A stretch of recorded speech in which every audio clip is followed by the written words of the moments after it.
De los Hechos de los Apóstoles, el libro de los Hechos de los Apóstoles, y hemos comenzado a considerar este capítulo 19 del libro de los Hechos de los Apóstoles y vamos a mirar en esta ocasión hasta el versículo 5.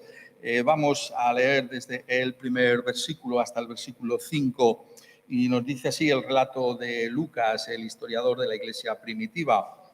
Aconteció que, entre tanto que Apolos estaba en Corinto, Pablo, después de recorrer las regiones superiores, vino a Éfeso y hallando a ciertos discípulos les dijo: ¿recibisteis el Espíritu Santo cuando creísteis?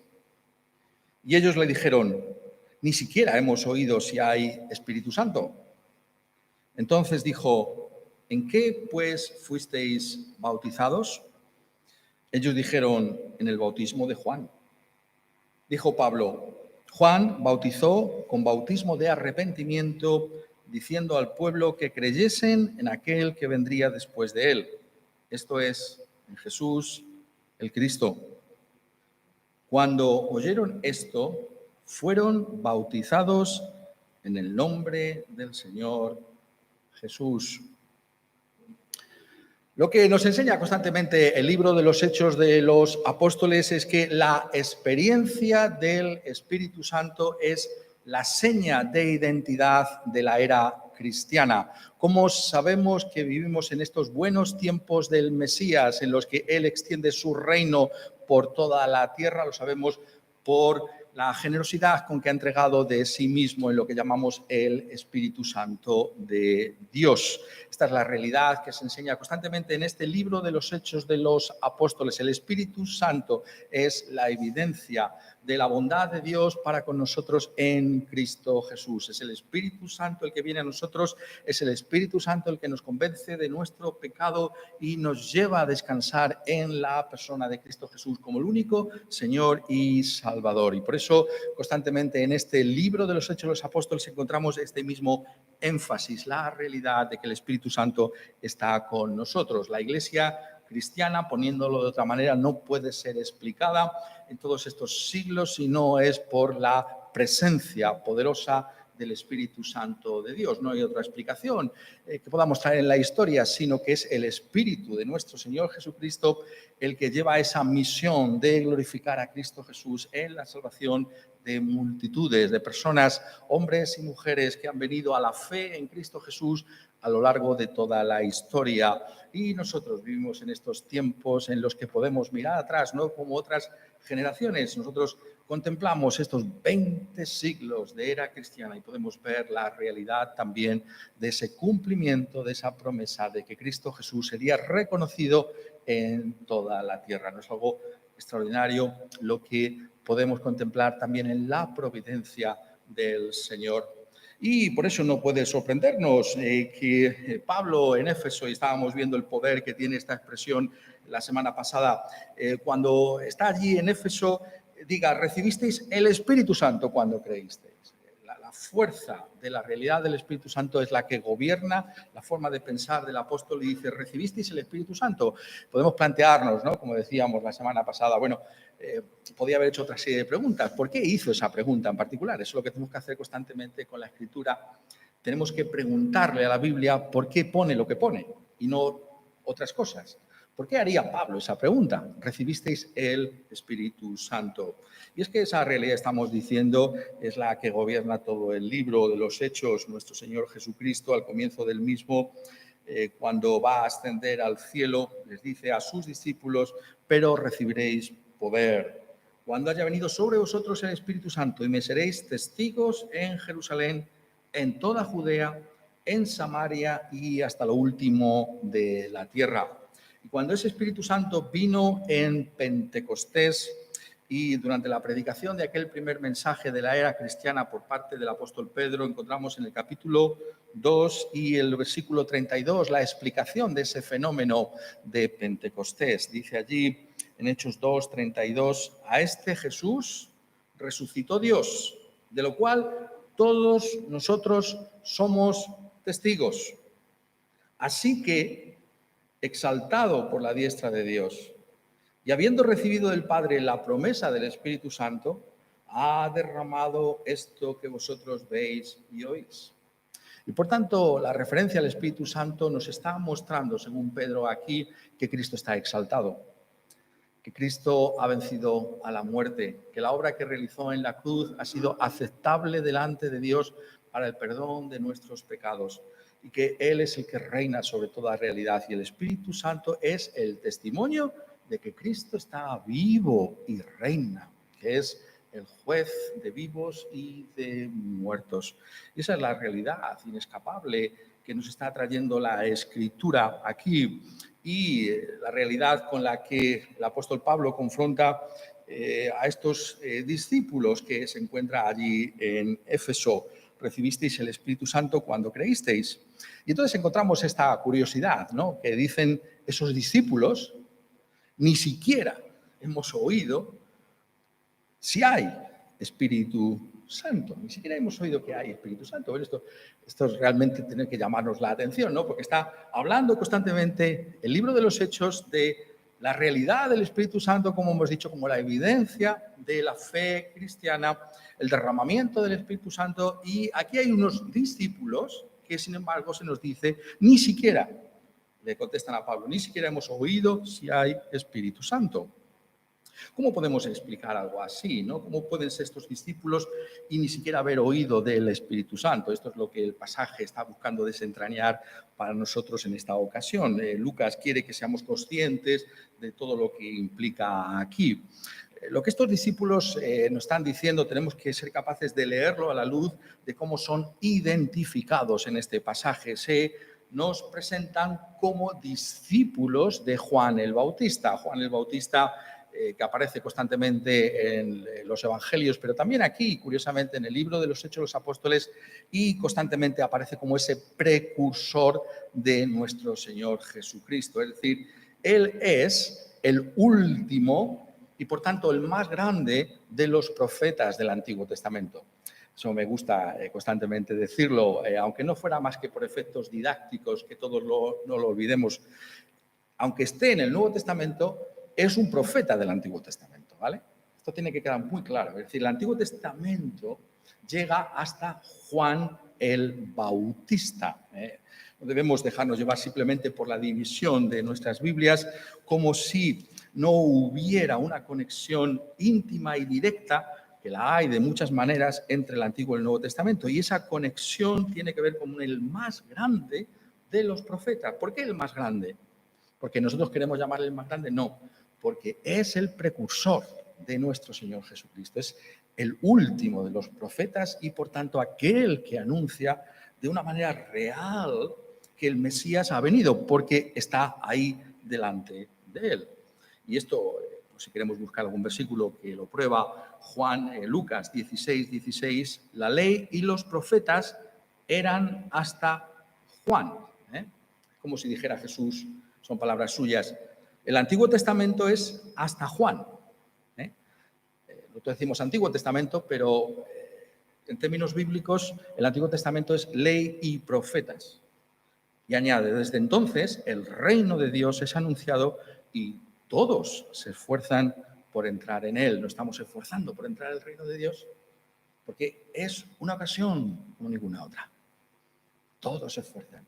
Oh, quiera Él que todos podamos decir que nos esforzamos por entrar en el reino de Dios, porque no hay cosa como la experiencia del reino de Dios. Y lo que se nos está diciendo precisamente es que ellos eran estos discípulos de Juan el Bautista. ¿Y qué implicaba ser discípulo de Juan el Bautista? Bueno, un historiador tan extraordinario como es Lucas nos estaba diciendo exactamente lo que creían estos discípulos de Juan el Bautista, y lo ha hecho en la primera parte de su libro, que nosotros llamamos hoy en día el Evangelio de Lucas. Ya sabéis que Lucas y Hechos en realidad es un solo libro, en dos partes, ¿no? Y lo que nosotros llamamos el Evangelio de Lucas, pues él ha estado hablándonos de estos discípulos de Juan el Bautista a la luz del ministerio, obviamente, de Juan el Bautista mismo. Entonces, ¿qué es? ¿Cómo tenemos que entender estas palabras? Pues tenemos que verlas a la luz de lo que fue ese ministerio de Juan el Bautista, de lo que dijo ese Juan el Bautista, porque estos son discípulos de Juan el Bautista. Y por tanto, ¿qué es lo que creían estos discípulos de Juan el Bautista? Y se nos dice, ¿no?, en el capítulo 3 de Lucas y el Evangelio Evangelio de Lucas, capítulo 3, versículo 16, yo a la verdad os bautizo en agua, son palabras de Juan el Bautista, yo os bautizo en agua, pero viene uno más poderoso que yo, de quien no soy digno de desatar la correa de su calzado. Y notad esto, él os bautizará en Espíritu Santo y fuego. La metáfora del fuego está indicando, ¿no?, que esto es algo extraordinario. Lo mismo que hace el fuego, que sentimos su calor y su luz. Así sentimos la presencia de Cristo Jesús por el Espíritu Santo. Pero notad, a lo que voy es, notad bien que cuando estos discípulos de Juan están diciendo aquí en el libro de los Hechos de los Apóstoles, ni siquiera hemos oído que hay Espíritu Santo, no está refiriendo a que no hubieran oído hablar del Espíritu Santo. Porque Juan, como veis, sí enseñó del Espíritu Santo. Dijo, va a venir uno que va a bautizar con el Espíritu Santo. Entonces, no es que no supieran que había Espíritu Santo. O sea, la traducción en ese sentido puede desviarnos un poco del sentido. Y tenemos que darnos cuenta que son los textos en el contexto amplio donde encontramos su interpretación, sino que no hemos oído que ha venido el Espíritu Santo. Es decir, que Cristo ya ha venido. Ese es el problema de estos discípulos. Es decir, estaban todavía, si lo puedo poner así, esperando a que viniera Cristo. No habían oído, en esa época, sabemos, los medios de comunicación no son como los de ahora, ¿no? No habían oído todavía que había venido el Mesías y que por tanto estaba el Espíritu Santo también. Eso es lo que quiere decir esta realidad de la que aquí se está hablando. Y esto es claro, ¿no?, a la luz de lo que entendemos que se nos dice del ministerio de Juan el Bautista. Juan el Bautista dice, vendrá uno, de hecho ya está aquí, yo soy su precursor, cuya característica va a ser no un bautismo en agua como el mío, extraordinario como eso es en sí mismo, ahora veremos por qué, pero es mucho más. Es en Espíritu Santo y en fuego. Hay algo de una calidad distinta en esto, ¿no? Yo no llego ni a la altura de sus zapatos. Yo puedo traer y recordar lo que he dicho antes, es el más grande de los profetas del Antiguo Testamento. Pero en comparación con él, yo no llego ni a la suela de su zapato. Lo que él trae es de una calidad distinta. Es algo sui generis, es decir, está en una categoría distinta. Lo que yo puedo traer está a un nivel, como todo lo que conocemos de Dios, extraordinario, pero Él es Dios mismo. Él trae el Espíritu Santo. Él es el portador y el dador del Espíritu Santo. Y eso es lo que aquí encontramos. Estos discípulos de Juan el Bautista, pero de alguna manera discípulos, por eso le dice discípulos, cuidado. Eso no dice unos cuantos que había allí en Éfeso, ¿no? 12 que eran, ¿no? Sino dice discípulos. ¿Por qué? Porque como parte de su discipulado creían en el Mesías. Creían en Cristo, pero un Cristo que estaba por venir.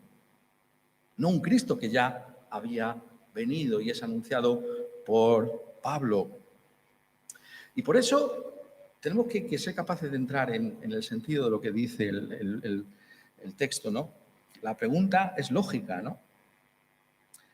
Entonces, versículo 3, ¿en qué, pues, fuisteis bautizados? Es decir, si no sabéis nada de este Espíritu Santo, si no tenéis la experiencia del Espíritu Santo, ¿qué bautismo habéis experimentado? Es una pregunta lógica, ¿no es verdad? Podemos seguir, ¿no? La lógica de la mente del apóstol Pablo, qué privilegio, ¿no? Seguir una mente tan brillante como la de Pablo. Pero es lógico, ¿no es verdad? Porque si ni siquiera habéis experimentado esto del Espíritu Santo, entonces, ¿en qué bautismo fuisteis bautizados? Y entonces ellos confiesan lo que ha pasado en sus vidas. Ellos dijeron, en el bautismo de Juan, en el bautismo de Juan. Notad lo que está diciendo aquí, lo que Pablo está consiguiendo por medio de sus preguntas, ¿no? Sacar a la luz del estado del corazón de aquellos discípulos, ¿no? Porque lo que está diciendo aquí es que realmente lo que han experimentado no es la presencia del Espíritu Santo, porque el bautismo cristiano asume que se conoce de y se ha recibido el Espíritu Santo. El bautismo viene después de la recepción del Espíritu Santo. Por eso dice, ¿qué bautismo? ¿Qué bautismo es este? Es el bautismo de Juan. ¿En qué fuisteis bautizados? En el bautismo de Juan. ¿Y esto qué relevancia puede tener para nosotros? Bueno, de entrada, el hecho de que esté aquí es porque tiene algo que decirnos a nosotros también, porque estos escritos tienen algo que ver con cada generación de cristianos. Y lo que está haciendo, por tanto, es mostrarnos la gran importancia que tiene ese bautismo también y lo que hay más allá de ese mismo bautismo.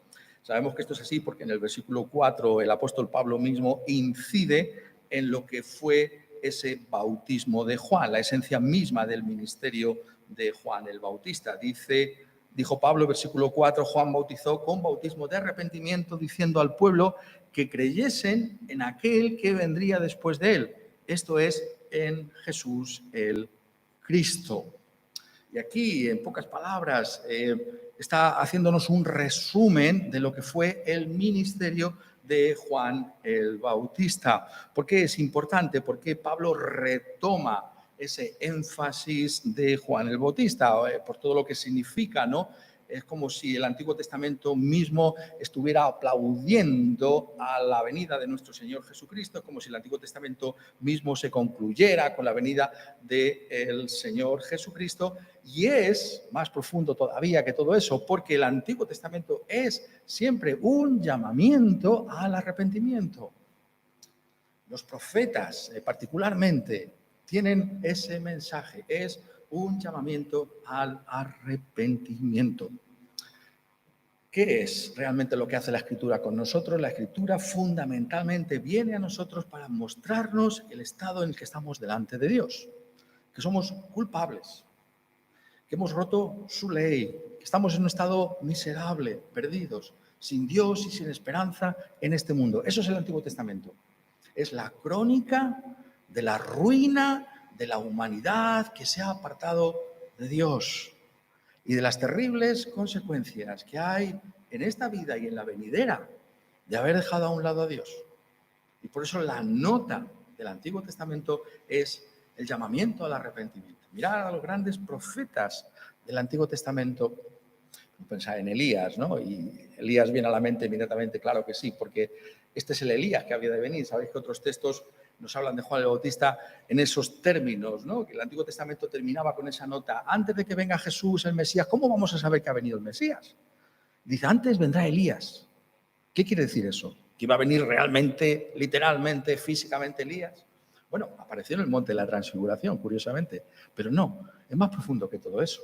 Quiere decir que vendría un profeta que se levantaría en el espíritu de Elías. Y Juan el Bautista es ese profeta, es Elías redivivo.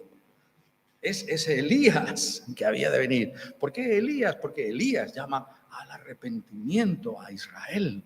Y lo encontramos en los grandes profetas, en Isaías, en Jeremías, constantemente esa nota de arrepentimiento.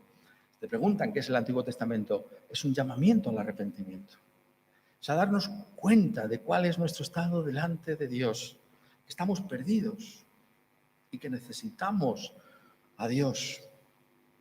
Pero para ello tenemos que arrepentirnos de nuestros pecados. Y ese es el gran llamamiento que trae la Escritura. Porque si no, nada tiene sentido. Todo lo que Pablo va a decir aquí, todo lo que son las buenas noticias, que llamamos el Nuevo Testamento, no tiene ningún sentido si no entendemos el mensaje del Antiguo Testamento. ¿Qué es entonces el arrepentimiento? El arrepentimiento es más profundo de lo que parece, porque tiene que ver con Dios mismo. Es decir, el arrepentimiento es la admisión, el reconocimiento del pecado delante de Dios. He ahí la clave de todo.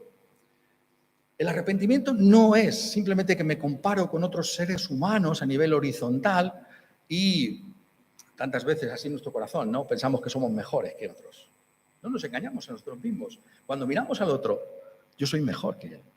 No lo voy a decir. La cortesía, hasta ahí llega, me impide afirmarlo. Pero es más profundo que eso. El arrepentimiento tiene que ver con Dios. No como me ven otros, no como veo al lado de otros o me comparo con otros, sino delante de Dios.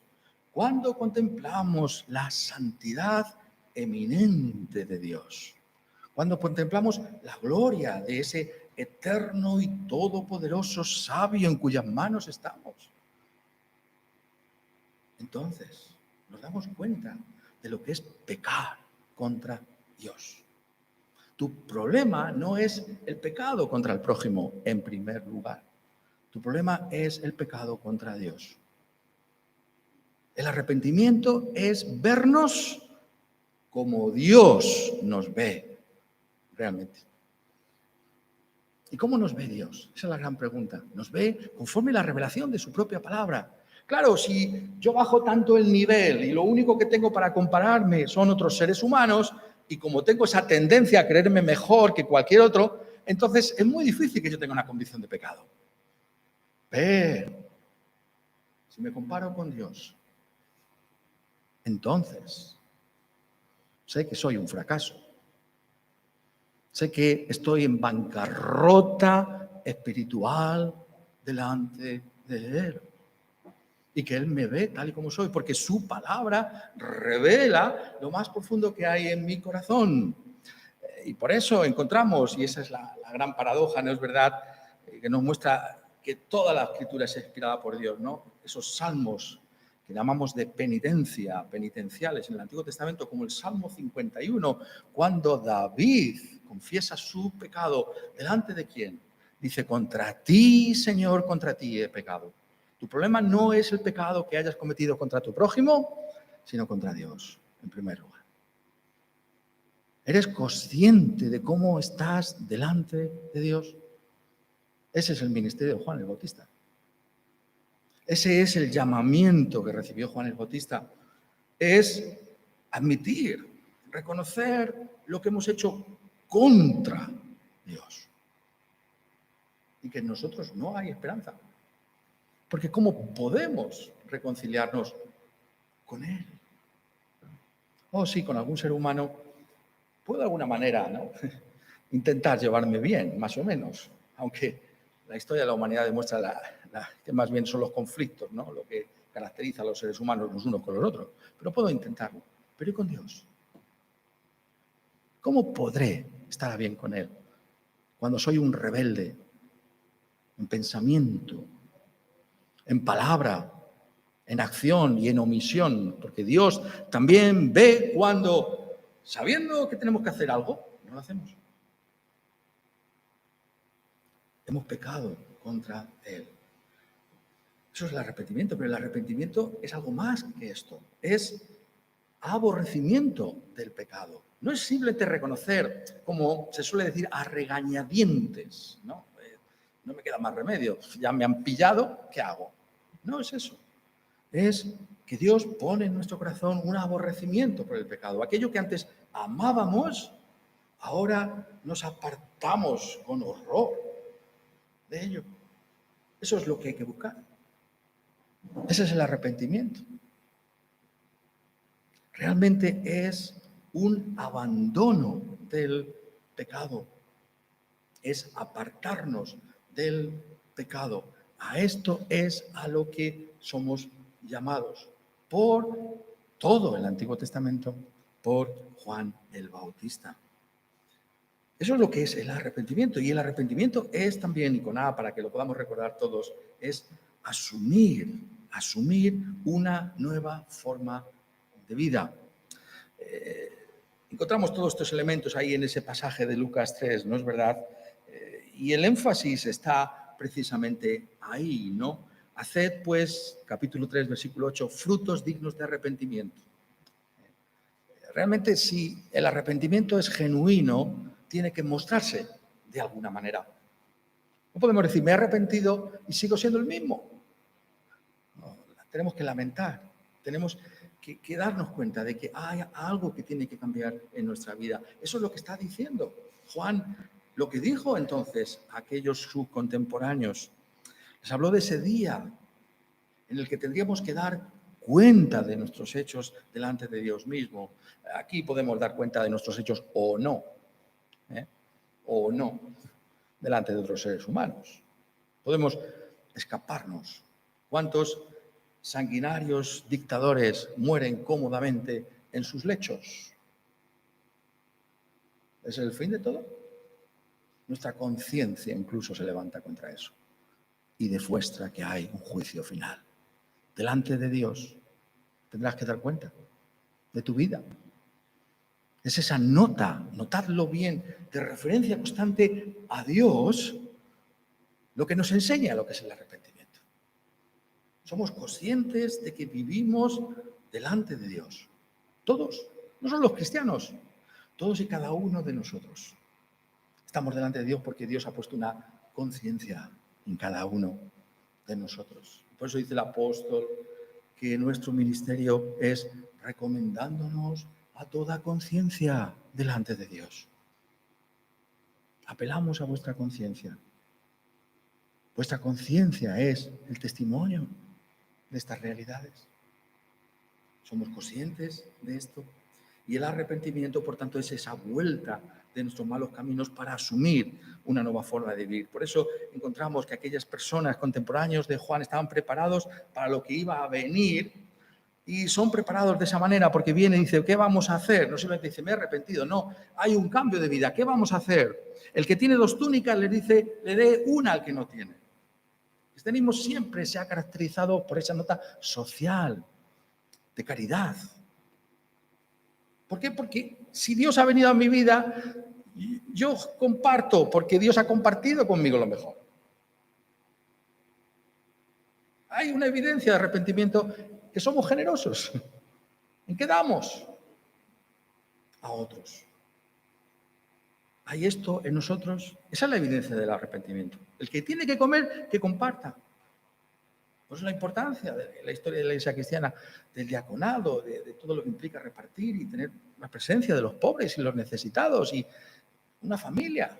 ¿Cómo no vamos a compartir? Pero eso es el arrepentimiento. Esa es la realidad.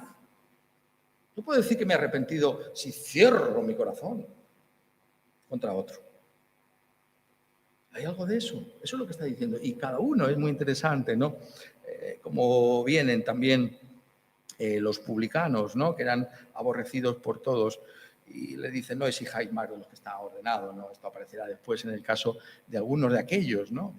Que fueron traídos a los pies del Señor Jesucristo, ¿no? Zaqueo, el más famoso, que está en este mismo Evangelio de Lucas, curiosamente, ¿no? Cómo es transformado este publicano, ¿no? O los soldados, ¿no? Cómo tienen que comportarse. A lo que voy, no vamos a entrar ahora en el texto de Lucas, simplemente diciendo que hay un cambio de vida delante de Dios. Este es Juan. Has experimentado, tú has pasado, lo pongo de esta manera, has pasado tú por Juan el Bautista.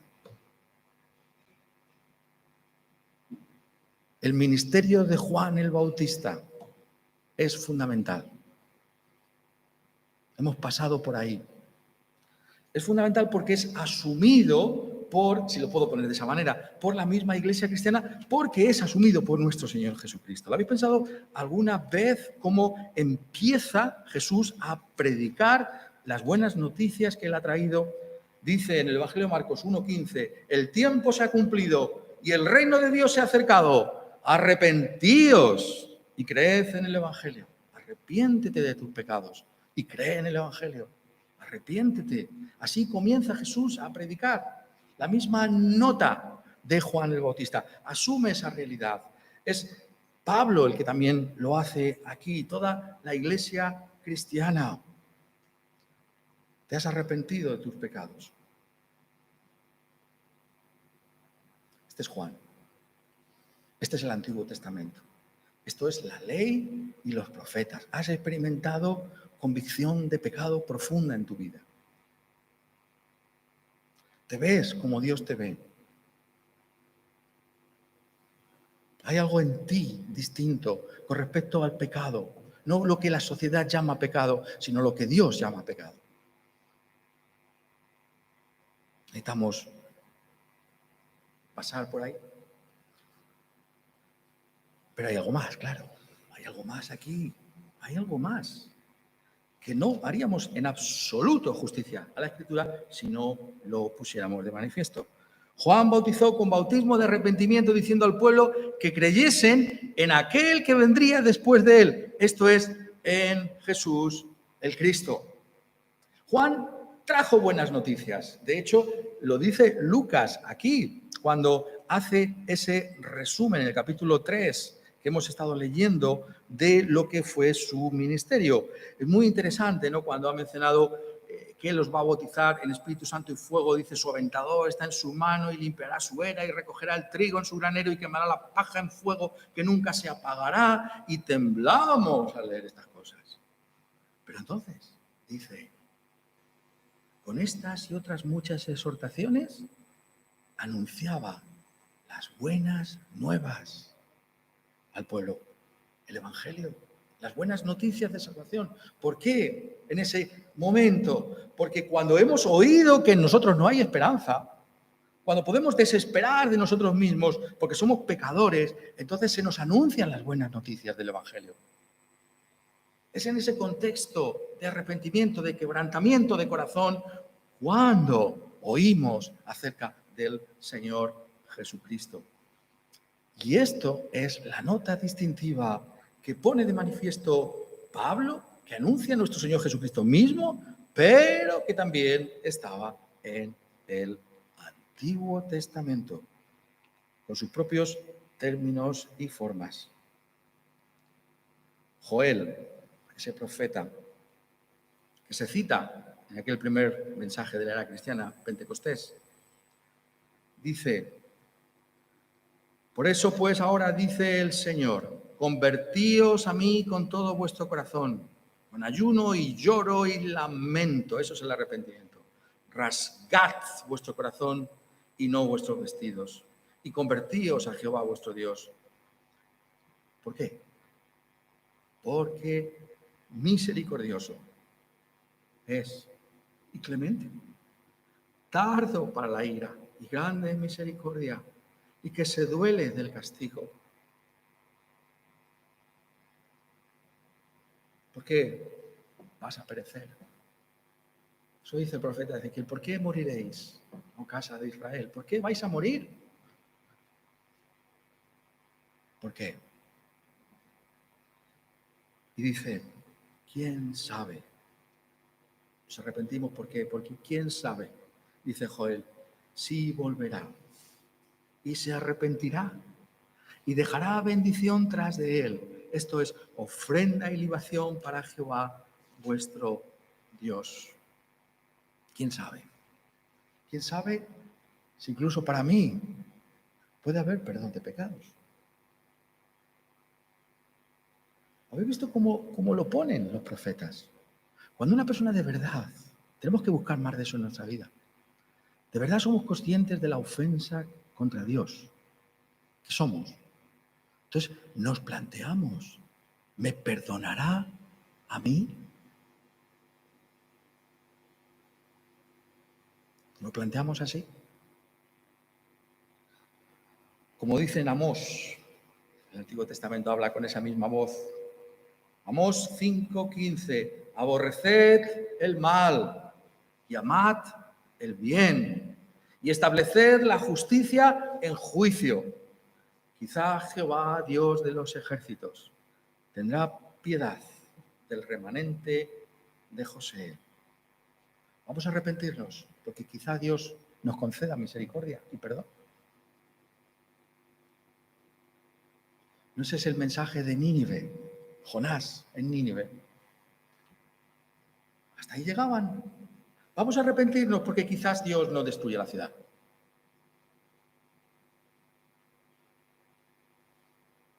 ¿Cuál es entonces el incentivo para arrepentirnos? Las buenas noticias son la persona y la obra de nuestro Señor Jesucristo. es precisamente porque Cristo vino. Precisamente porque Cristo vivió y murió en una cruz, porque ha resucitado entre los muertos y ha ascendido, que podemos arrepentirnos con la esperanza cierta de que para mí y para ti habrá perdón de pecados, por muy grandes que hayan sido tus transgresiones contra Dios. Hay perdón de pecados. Me encanta cómo lo pone nuestra confesión de fe, la confesión de fe de la Iglesia, confesión de fe también de los puritanos de Westminster, cuando dice, en el capítulo que dedica al arrepentimiento que es para vida, dice, es al comprender la misericordia de Dios en Cristo que nos arrepentimos de nuestros pecados. Es cuando entendemos que para mí hay perdón, que entonces digo, ¿cómo no voy a acudir a Cristo Jesús, tal y como soy, en mi ruina, en mi culpa, en mi desastre, para ser perdonado? ¿Comprendes tú la misericordia de Dios que se te ofrece en Cristo? Da igual que hayan sido nuestros pecados, por muy grandes que sean, se nos ofrece ese perdón gratuito por la gracia de Dios para aquellos que se arrepienten, que se han arrepentido de sus pecados. Y es ahí donde está la gloria de nuestro Evangelio. Y ese es el mensaje de la Iglesia cristiana. Y este es el anuncio que él trae ahí para ellos, allí en Éfeso, cuando les dice, cuando oyeron esto, fueron bautizados en el nombre del Señor Jesucristo. Oh, aquel que estaban esperando, resulta, gran sorpresa, ya había venido, y fueron bautizados en ese nombre. ¿Qué significa bautizarse en el nombre del Señor Jesucristo? Es algo que va más allá de Juan, entonces, porque no es solamente que nos arrepentimos, es que recibimos por la fe en Cristo Jesús el perdón de nuestros pecados. Y el bautismo es un acto en el cual damos testimonio de esa realidad de perdón que tenemos en el nombre del Señor Jesucristo y testificamos de que ahí está la virtud del Espíritu Santo en nuestra vida. Porque es solo por el Espíritu que podemos creer en Cristo Jesús. Cuando dice, cuando oyeron esto, fueron bautizados en el nombre del Señor Jesucristo, tiene en cuenta lo que ya he dicho anteriormente. Es así como hay que leer la Escritura. Recibisteis el Espíritu Santo cuando creísteis. ¿En qué habéis sido bautizados? Entonces está diciéndonos que oyeron y creyeron en el nombre de Cristo Jesús y por eso fueron bautizados, en el nombre del Señor Jesucristo. Ese es el bautismo cristiano, es en el nombre de Cristo Jesús, pero implica la realidad de lo que hay detrás de aquel en cuya autoridad nos ponemos cuando nos bautizamos, que es el nombre del Señor Jesucristo. Esa expresión, de alguna manera, se nos comunica incluso en nuestras propias culturas actualmente. El nombre, ¿qué significa el nombre? Significa la autoridad, significa lo que ese nombre representa. Hemos estado viendo, y os animo a que lo comprobéis por vosotros mismos, la clave de este capítulo 19, anotadlo bien, buscadlo con cuidado, es el nombre del Señor Jesús. El nombre del Señor Jesús. El nombre del Señor Jesús. ¿Qué es lo que cambia Éfeso? ¿Qué es lo que hace que Éfeso sea el lugar del triunfo del Evangelio? Como si fuera el fin del libro de los Hechos de los Apóstoles, el nombre de Jesús. De ahí donde está. La victoria cristiana está en el nombre de Cristo Jesús. ¿Por qué? Porque significa que su persona y su obra es el todo para mí. Es donde está el perdón de mis pecados. Es donde encuentro la conclusión a la que soy llamado por Dios al arrepentimiento. ¿Por qué Dios me revela cuál es mi estado delante de Él? Es, sino, para llevarme al perdón de todos mis pecados. ¿Por qué estás escuchando estas cosas hoy? Si no es porque Dios quiere que recibas el perdón de los pecados en su nombre, en el nombre del Señor Jesucristo. Esto es lo que significa por tanto, ese énfasis que hace el apóstol aquí en Éfeso. Y vemos la realidad de esos discípulos. ¿Cómo sabemos que somos discípulos de Cristo Jesús? Fueron bautizados en el nombre del Señor Jesucristo. Si te has arrepentido de tus pecados, si has creído en el Señor Jesucristo, tienes que bautizarte en el nombre del Señor Jesucristo. Es un mandato. Es venir delante de todos, de una manera pública y evidente, reconociendo que en nosotros no está la salvación, el arrepentimiento, sino que se encuentra en Él, en el Señor Jesucristo, en aquel que murió y resucitó a nuestro favor. Y ese es el mensaje de la fe cristiana, la realidad de aquello que hemos de anunciar siempre, que implica nuestra salvación. En aquella primera parte de ese libro de los Hechos de los Apóstoles, de ese tratado que llamamos Lucas y Hechos de los Apóstoles, cuando el Señor Jesucristo se aparece resucitado a sus discípulos, les dice: entonces les abrió el entendimiento para que comprendiesen las Escrituras. Y les dijo: así está escrito, el Antiguo Testamento, y así fue necesario que el Cristo padeciese y resucitase de los muertos al tercer día, y que se predicase en su nombre el arrepentimiento y el perdón de pecados en todas las naciones, comenzando desde Jerusalén.